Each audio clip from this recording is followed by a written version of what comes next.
البدر علينا من ثنيات الوداع জাহান্নামের ডাকনাটা যখন উঠাইয়া দিবে, পিছনের থেকে ফেরেশতারা ধাক্কায়া ধাক্কায়া জাহান্নামে ফেলবে। এই সময় আল্লাহর দয়া হবে। আল্লাহু আকবার বলেন না, আর একটু জোরে।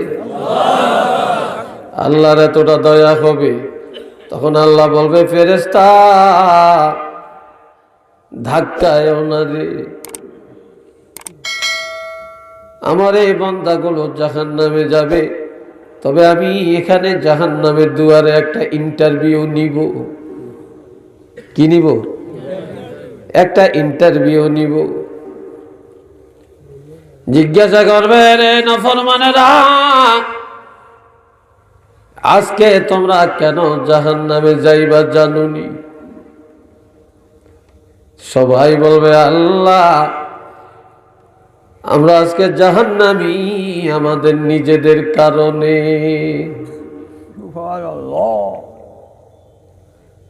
কেননা সেদিন যারা জাহান্নামী হবে, অন্যের কারণে হবে না, মা বাপের কারণে হবে না, সন্তানের দোষে হবে না, বিবির কারণে হবে না, স্বামীর কারণে হবে না, বন্ধু বান্ধবের কারণে হবে না রে। ওরে কলিজার টুকরা যুবকেরা, সেদিন যারা জাহান্নামে যাবে, প্রত্যেকটা মানুষ নিজেদের কারণেই জাহান্নামে যাবে। তখন আল্লাহর কাছে বলবে, আল্লাহ, দুনিয়াতে এত মায়া করলা, খাওয়াইলা দাওয়াইলা পড়াইলা, এত নফরমানি করলাম, একদিনের জন্য খানা বন্ধ করে দাও না। আজকে তুমি নিষ্ঠুর হয়ে জাহান্নামে ফেলে দিবে। আল্লাহ, তোমার কি মায়া লাগবে না? তখন আমার আল্লাহ বলবে, কি কারণে জাহান্নামে যাইবাই দেখো তোমাদের আমলনামা, তোমরা দুনিয়াতে কোন পথে কাটাইছ। আর আমার নবী, আমার হাবিব তোমাদের কাছে যে ইসলাম নিয়ে গেছে, যেই কোরআনের দাওয়াত নিয়ে গেছে, যেই রেসালত নিয়ে গেছে, রেসালত ছিল কোথায়? কোরআন ছিল কোথায়? ইসলাম কোথায়? তোমরা ছিলা কোথায়? এই যে তোমাদের রেকর্ড। আল্লাহ কোরআন শরীফে বলেন, ওয়াকুল্লা শাইইন আহসাইনাহু কিতাবা। আমি আল্লাহ সব একটা কিতাব আকারে সাজিয়ে রাখতেছি। এখন কিতাবটা সামনে দিই, এই দেখ। এবার বলো, আমি আল্লাহ যা রেকর্ড করলাম সত্য না মিথ্যা? জাহান্নামের দরজায় এক দলে বলবে, আল্লাহ গো, তোমার রেকর্ড পত্র সত্য, গুনাহ করছি আমরা সত্য, তারপরেও তোমার রহমত থেকে আমরা নৈরাশ হই না। তুমি দয়া করে মাফ করিয়া দিলে তোমার কোনো ক্ষতি নাই, ক্ষমা না করলে তোমার লাভ নাই। আমার আল্লাহ বলবে, যাও, এই জাহান্নামের দরজায় যারা আমার রেকর্ড পত্ররে সত্য মনে করলো, আমার ক্ষমারে বড় মনে করলো, শুধু এটারে উসিলা বানাইয়া এই জাহান্নামের দরজায় আমি আল্লাহ তোমাদেরকে মাফ করে দিলাম।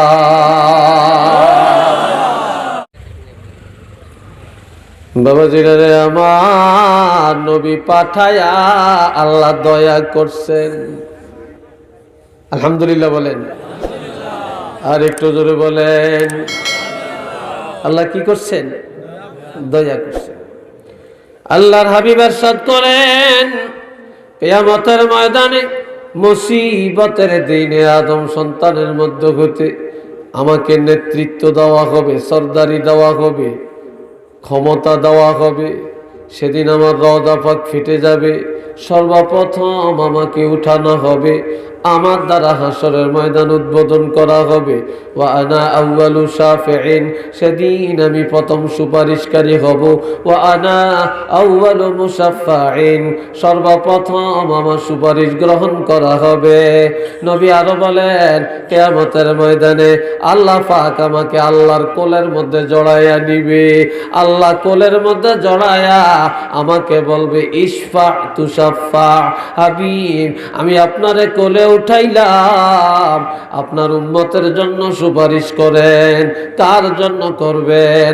আমি আল্লাহর কোলের মধ্যে আপনার সুপারিশ গ্রহণ করা হবে।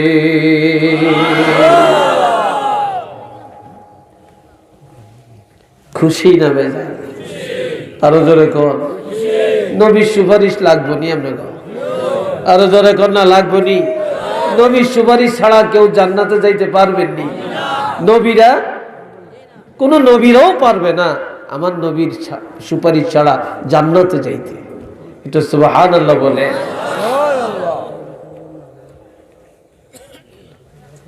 আল্লাহ দয়া করলেন নবী পাঠায়া,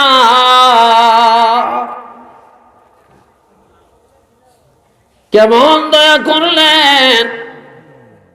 এ বাবাজিরা, আমার একটু খেয়াল করেন। আল্লাহ পাক যখন নূরে নবুয়তটা বানালেন, নূরে নবুয়তকে আমার আল্লাহ কুদরতি ভাবে যখন আল্লাহ বিভিন্ন মাকামে রাখলেন, এই নবীর নূরে নবুয়তকে আমার আল্লাহ 10 ভাগ করলেন। চিল্লিয়া বলেন না, কয় ভাগ? আরেকবার, আরেকবার, 10 ভাগ। এক ভাগ দিয়া বানাইলেন আসমান আর জমিন, আর এক ভাগ দিয়া বানাইলেন আমার আল্লাহ আরশে আজিম, আর এক ভাগ দিয়া বানাইলেন লৌহে মাহফুজ, আর এক ভাগ দিয়া বানাইলেন কলম। এবার কলম বানাইয়া বললেন, কলম রে তুমি লেখো। লৌহে মাহফুজের গায়ের মধ্যে লেখো। কি লিখবো গো আল্লাহ? বলে তুমি লেখো, বিসমিল্লাহির রাহমানির রাহিম।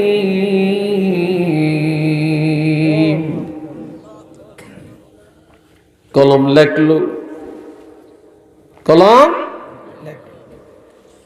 বলে এবার লেখো,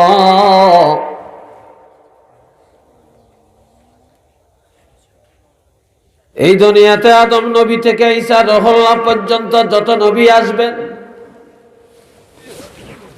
সমস্ত নবীদের উম্মতের গুনার কথা লেখো। তারা যদি দুনিয়াতে কোনো গুনাহ করে, নেক আমল করে, নেক আমলের পুরস্কার তাদেরকে সাথে সাথে দেওয়া হবে।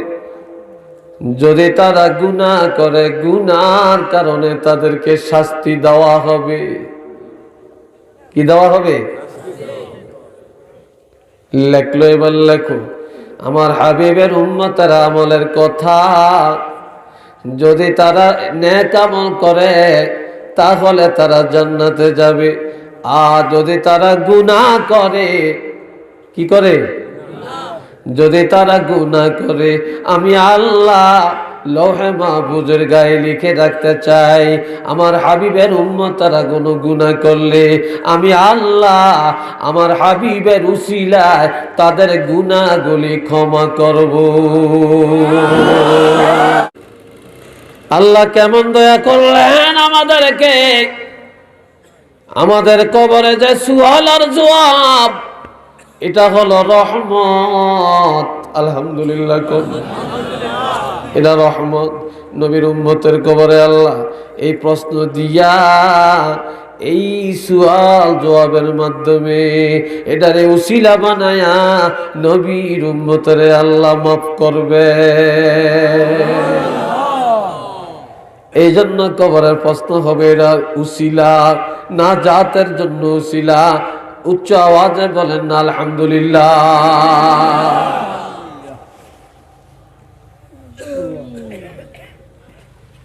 আমার আল্লাহ কেমন দয়া করলেন, নবী পাঠায়া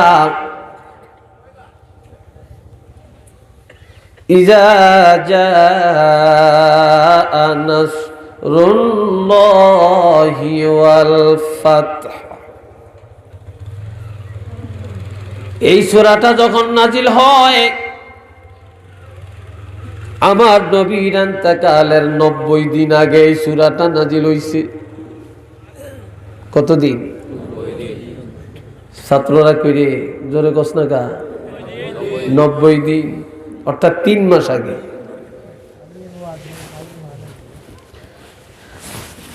এই সূরাটি নাজিল হওয়া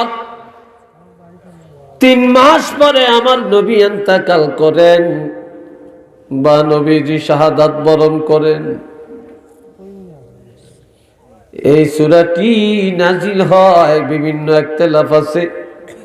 নবীজি মক্কা বিজয়ের পরে যখন রওনা করে মদিনায়, পথের মধ্যে এই সূরাটা আল্লাহ নাজিল করেন। হযরত আব্দুল্লাহ ইবনে মাসউদ রাদিয়াল্লাহু বলেন, বিদায় হজের দিন আল্লাহ সূরাটি নাজিল করেন। তবে সর্বশেষ পরিপূর্ণ সূরা হিসাবে এই সূরাটা আল্লাহ নাজিল করেন। এরপরে আরেকটা খণ্ড আয়াত আল্লাহ নাজিল করেছেন, সেটা হলো আল ইয়াউমা আকমালতু লাকুম দীনাকুম ওয়া আতমামতু আলাইকুম নি'মাতি ওয়া রাদিতু লাকুমুল ইসলাম দীনা। এই আয়াতটা শপথের শেষে নাজিল করে, কিন্তু পরিপূর্ণ সূরা হিসাবে সর্বশেষ সূরা নসর আমার আল্লাহ নবীজির ইন্তেকালের 3 মাস আগে অবতীর্ণ করে।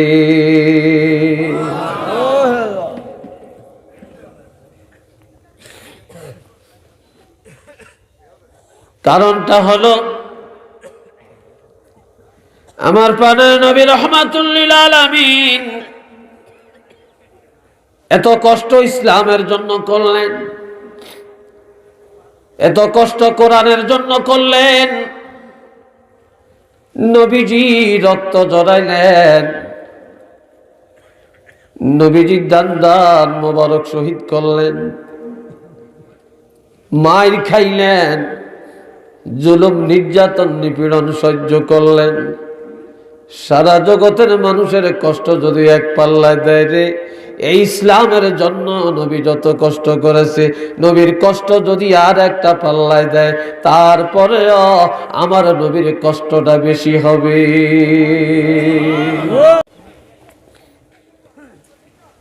ওই নবীজি রাহমাতুল লিল আলামিন বিভিন্ন এলাকায় মানুষ পাঠালেন কলেমার দাওয়াত নিয়ে। সবচেয়ে বেশি দুশ্মনী শুরু হয় ইয়ামন থেকে। আর ওই ইয়ামনের একদল ইমানদার বিশাল একটা দলেরা 12 অথবা 1300 ইমানদারের একটা দল, প্রত্যেকের হাতের মধ্যে ইমানি পতাকা, লা ইলাহা ইল্লাল্লাহু মুহাম্মাদুর রাসূলুল্লাহ, এই কালেমা লেখা ছিল পতাকার মধ্যে। এই পতাকা উড়াইয়া উড়াইয়া তারা মদিনা অভিমুখে রওনা করে। আল্লাহর হাবিব দেখতেছেন বিশাল একটা মুসলমানের দল ইয়ামন থেকে আল্লাহর হাবিবের কাছে আসছে। এমন সময় আমার আল্লাহ সূরাটা নাজিল করে জানিয়ে দেন, ইজা জাআ নাসরুল্লাহি ওয়াল ফাতহু। হাবিব, আল্লাহর সাহায্য এসে গেছে, আল্লাহর সাহায্য এসে গেছে, এমন কি বিজয় এসে গেছে, ইসলামের বিজয় হয়ে গেছে। যে ইসলামের জন্য এত কিছু করলেন, এত কষ্ট করলেন, সব কষ্ট দূর হয়ে গেছে। এখন ইসলাম শক্তিশালী হয়ে গেছে, এখন আর ইসলামের জন্য চিন্তা করা লাগবে না। চিল্লে বলেন না সুবহানাল্লাহ।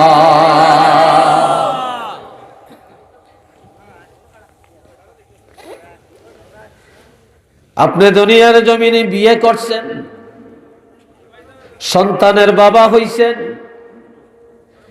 নানা হইছেন, দাদা হইছেন, বাড়ি করছেন, ছেলে মেয়েরে বিয়ে শাদী দিছেন, করাইছেন, লেখাপড়া শেষ করছেন, বাড়ির কাম শেষ করছেন, হজের কাম শেষ করছেন। এইবার ছেলে মেয়েদেরকে ডাক দিয়া বললেন, আমার যা যা দরকার সব করা শেষ, এখন আর দুনিয়ার কোনো আশা নাই।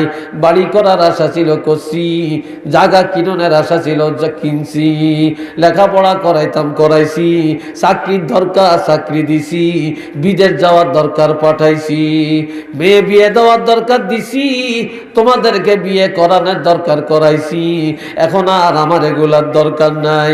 এই ব্যবসা বুঝাইয়া দিলাম, ঘর বাড়ি চাবি দিয়া দিলাম, তারপরে সব বুঝাইয়া দিলাম, কে কোনটা দখল করবা দিয়া দিলাম, কেমনে দুনিয়াতে চলবা বুঝাইয়া দিলাম।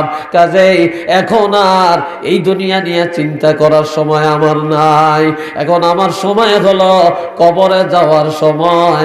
কাজে এখন আমার শেষ বয়সটা আমি আখিরাতের পুঁজি বানানোর জন্য তৈয়ার হইয়া যাই। তোমরা এই সংসার দেখবা, আমি আমার আখিরাতের চিন্তায় চলে যাই। এইভাবে কোন গার্জিয়ান সন্তানেরা ডাক দিয়া জানাইয়া দেয়, তেমনি ভাবে আল্লাহ আমার নবীরে জানাইয়া দিলেন। ইসলামের জন্য কষ্ট করছেন, যা করার করছেন, এখন আর কষ্ট করার দরকার নাই, এখন ইসলাম পরিপূর্ণ, আল্লাহর সাহায্য চলে আসছে, দলে দলে মানুষ ইসলামে প্রবিষ্ট হচ্ছে। এখন আর এটা নিয়ে আপনার চিন্তা করার দরকার নাই। এখন আপনার শেষ সময়, এই দুনিয়া ছাড়িয়া আর একটা দুনিয়াতে যাওয়ার সময়। এখন আপনি আখিরাতের জন্য আমল তৈয়ার করেন। একটু চিল্লিয়ে বলেন না সুবহানাল্লাহ। সুল্লাতুম মিনাল আউয়ালিন ওয়া কালিলুম মিনাল আখিরিন।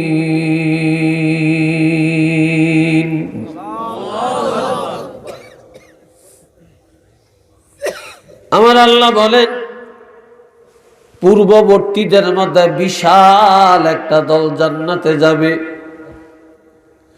পরবর্তী নবীর উম্মতের মধ্যে অল্প সংখ্যক মানুষ বেহেশতে যাবে। কি বুঝাইলাম? পূর্ববর্তীদের বিশাল একটা দল জান্নাতে যাবে, আর পরবর্তী উম্মতের অল্প সংখ্যক জান্নাতে যাবে। এই আয়াতটা যখন নাজিল হয়, সাহাবীরা কাঁদতে কাঁদতে অস্থির হয়ে যায়।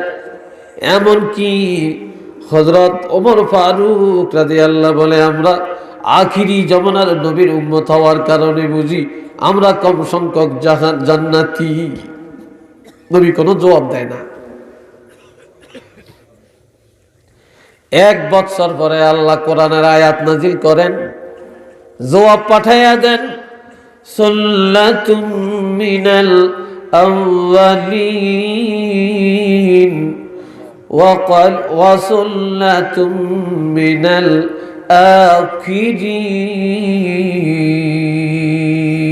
আখিরিন। পূর্ববর্তীদের বিশাল একটা দল মানি, তাদের নবীদেরই একটা বিশাল দল, এরা তো সব জান্নাতে যাবে। আর আখিরি জামানার নবী হলেন একজন। নবী কয়জন? তো জোরে কর না। নবী, আমার নবী একজন, কিন্তু এই নবীর উম্মতের মধ্যে বিশাল একটা দল জান্নাতে যাবে। তখন আমার নবী আয়াতটা নাজিল হওয়ার পরে হাসতে হাসতে সাহাবীদেরকে সুসংবাদটা জানিয়ে দেয়। সাহাবীরা বলে, ইয়া রাসূলুল্লাহ, ওই বিশাল দলের সংখ্যাটা কত? তখন আমার নবী বলেন, আমার উম্মতের 3 ভাগের 2 ভাগ জান্নাতে যাবে। আরো জোরে বলেন না সুবহানাল্লাহ।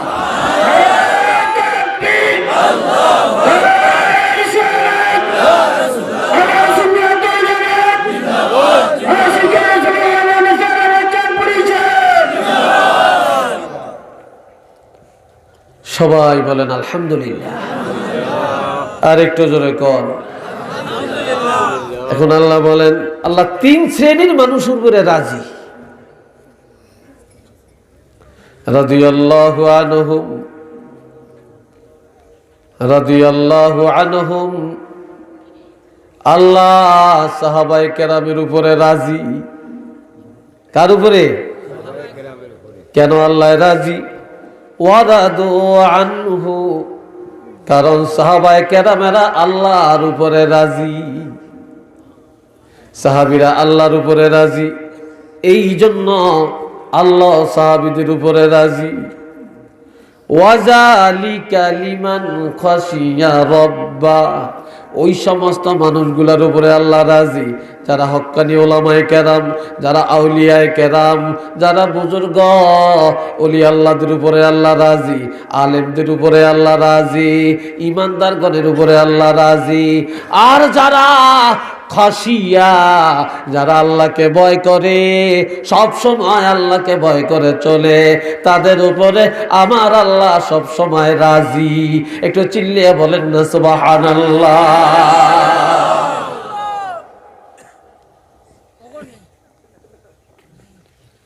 এখন আসেন, আমার আল্লাহ কেমন দয়া করলেন ও মুসলমান। নবীজি আসরের নামাজ পড়লেন। কোন নামাজ? আপনারা পড়েননি? চিল্লিয়া বলেন। আজগা পড়ছেননি? হাসা কোন? সবাই পড়ছেন, একজনও বাকি নাই। যে পড়ে না সেও কয় যে, ঠিক কিনা? যে পড়ছে সে তো বলে, যারা পড়ে না সেও কয় যে। কারণ সারণ তো লাগবে, তারপরও হাত তোলাইতাম না, মৃত্যুক বানাইতাম না। কেননা দুইটা নামাজই মানুষ বেশি অবহেলা করে, একটা ফজরের নামাজ আর একটা আসরের নামাজ, ঠিক না? এই দুই নামাজে মানুষ বেশি অবহেলা করে। ফজরের নামাজের সময় তো একেবারে ঘুম আর ঘুম। এই জন্য তিনটা হক, এক নম্বরে আল্লাহর হক, দুই নম্বরে বান্দার হক, তিন নম্বরে মা বাবার হক। এই তিনটা হকের উপরে আরেকটা হক আছে।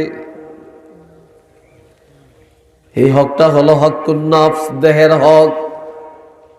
আল্লাহর হক আদায় করব আল্লাহর সাথে শরীক না করে, আল্লাহর বিধানগুলো মানিয়া। তারপরে বান্দার হক আদায় করব বান্দার ইজ্জত রক্ষা করিয়া। মা বাপের হক আদায় করব খেদমত করিয়া। আর দেহের হক আদায় করবেন কিভাবে? দেহের হক আদায় না করতে পারলে বাকি তিনটা আদায় করা যাবে না। দেহের হক হলো সময় মতো ঘুম যাওয়া লাগবে, সময় মতো ঘুমের থেকে উঠা লাগবে, সময় মতো খাওয়া দাওয়া করা লাগবে, সময় মতো গোসল করা লাগবে, সময় মতো আপনাকে অসুখ হলে ডাক্তার দেখানো লাগবে, চিকিৎসা গ্রহণ করা লাগবে। আপনি যখন দেহের হক আদায় করবেন, সুস্থ থাকবেন, তখন আল্লাহর হক আদায় করতে পারবেন, বান্দার হক আদায় করতে পারবেন, মা বাপের হক আদায় করতে পারবেন। আর আপনি যখন নিজের হক আদায় করতে পারবেন না, আর কারো হক আদায় করতে পারবেন না। এই ঘুমের হক যদি আদায় না হয়, ফজরের নামাজে দাঁড়ায়া আল্লাহর হক আদায় করা যায় না। কথা ঠিক কিনা বলে? আমার নবী আসরের নামাজ আদায় করলেন। এই আসরের নামাজ আর ফজরের নামাজ, قال رسول الله صلى الله عليه وسلم يتعاقبون فيكم ملائكة بالليل وملائكة بالنهار ويجتمعون في صلاة الفجر وصلاة العصر। জওয়ানেরা, তোমাদের দুইটা পায়ে হাত দিয়া বলি, আমি মুসাফির, বিদেশি মেহমান, তোমাদের পায়ে হাত দিয়া বলি শুনো। নবীজি বলেন, আল্লাহ পাক দিনের বেলায় একদল ফেরেশতা জমিনে পাঠায়, আর এক দল রাত্রিবেলায় জমিনে পাঠায়। এই দুই দল ফেরেশতা ফজরের নামাজ আর আসরের নামাজে মিলিত হয়। এক দলে আল্লাহর কাছে যায়, আর এক দলে জমিনে আসে। এই আসা যাওয়ার মধ্যে দেখা হয়। আমার আল্লাহ জিজ্ঞাসা করে, ফেরেশতারে জমিন থেকে আসছো বান্দা কি করে? আল্লাহ জমিন থেকে আসি, তোমার বান্দাকে আসরের নামাজে রেখে আসছি, জমিনে যায়া ফজরের নামাজে পাইছি।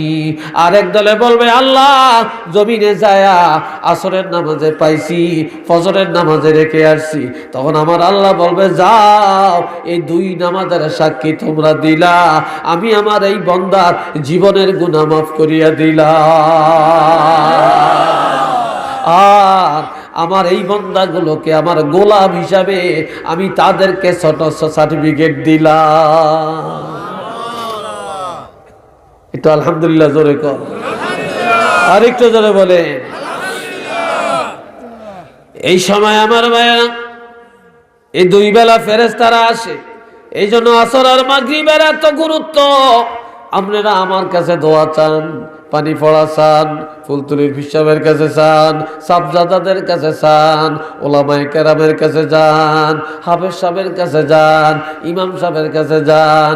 এর আগে একটা লোকের কাছে যায়া যদি দোয়া চাইতে পারেন, আপনার যত সমস্যা আল্লাহর কসম করে বললাম সব আল্লাহ সমাধান করে দিবেন। সেই লোকটাকে সমাজের মধ্যে তালাশ করে দেখবেন, যার আসরের নামাজ কাজা হয় না এবং ফজরের নামাজ কাজা হয় না, এই লোকটা যদি দোয়া করে তাহলে আল্লাহর দরবারে সাথে সাথে দোয়া কবুল হয়ে যায়।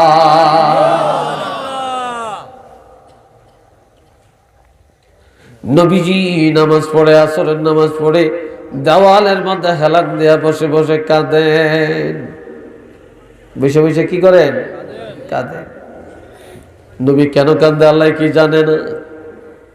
জোরে বলেন, আল্লাহ জানে কি না? আল্লাহ জানে। এবার জিবরাইল বলে, হুজুর আমি তো জানি না। বলে, আমি কাঁদতে আদম নবী আর মা হাওয়া একটু ভুল করে 360 বছর কাঁদলু। আমার উম্মত তো এতদিন হায়াত পাবে না রে, গুনার কোনো সীমা নাই, কেমনে তারা ক্ষমা পাবে? আল্লাহ জানাইয়া দেন, জিবরাইল রে আমার বন্ধুরে জানাইয়া দে, বন্ধুর কারণে উম্মতের ইজ্জত আমি আল্লাহ বাড়াইলাম। কেমন বাড়াইলাম? আমার হাবিবের উম্মতেরা যদি পাহাড় পরিমাণে গুনাহ করে, আমি আল্লাহ ঘোষণা দিয়েছি তারা গুনাহ করিয়া তওবা করতে দেরি হবে। আমি আল্লাহ আমার হাবিবের উম্মত হওয়ার কারণে তাদের গুনাহগুলো ক্ষমা করতে দেরি করব না। সবাই বলেন না একবার মারহাবা।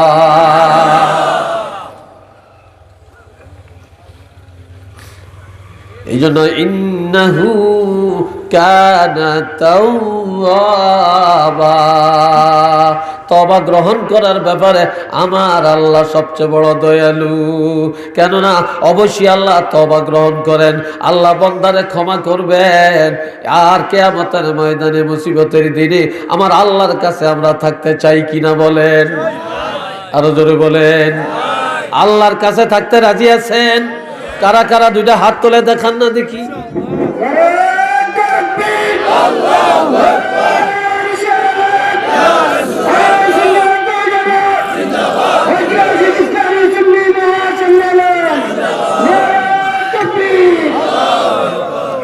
সবাই উচ্চ আওয়াজে বলেন আলহামদুলিল্লাহ।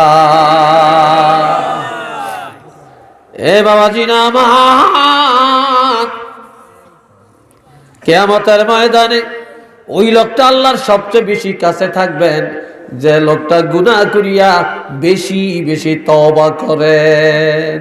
যে গুনাহ করিয়া তওবা করে এই লোকটা সবচাইতে বেশি আমার আল্লাহর নিকটে কাছে থাকবে। উচ্চ আওয়াজে বলেন না আলহামদুলিল্লাহ। যেই নবীর কারণে আল্লাহ এত দয়া করলেন, এই নবীরে মানুষ কেমন ভাবে চিনে? আল্লাযীনা আতাইনাহুমুল কিতাবা ইয়ারিফুনাহু কামা ইয়ারিফুনা আবনাআহুম ওয়া ইন্না ফারীকাম মিনহুম লা ইয়াকতুমুনাল হাক্কা ওয়া হুম ইয়ালামুন। আমার আল্লাহ পাক বলেন, নিশ্চয়ই যাদেরকে আমি আল্লাহ কিতাব দান করেছি তারা আহলে কিতাব এবং নাসারা, ইহুদি নাসারা, তারা আমার হাবিবের চিনে। কিভাবে? যেভাবে তারা তাদের সন্তানকে চিনে। ওয়া ইন্না ফারীকাম মিনহুম, এরপরও তাদের মধ্যে একটা দল আছে, একটা গোত্র আছে, একটা গ্রুপ আছে, তারা জানিয়া শুনিয়া সত্যটা গোপন করে রাখে।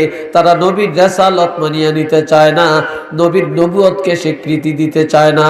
তারা সুদখোরের প্রশংসা করে, ঘুষখোরের প্রশংসা করে, মুনাফিকের প্রশংসা করে, ফাসিকের প্রশংসা করে, তারা নবীর দুশমনেরও প্রশংসা করে। কিন্তু আমার নবীর প্রশংসা এবং নবীর রিসালাতের কথা তাদের মুখ দিয়ে আসে না। কথা ঠিক কিনা বলে?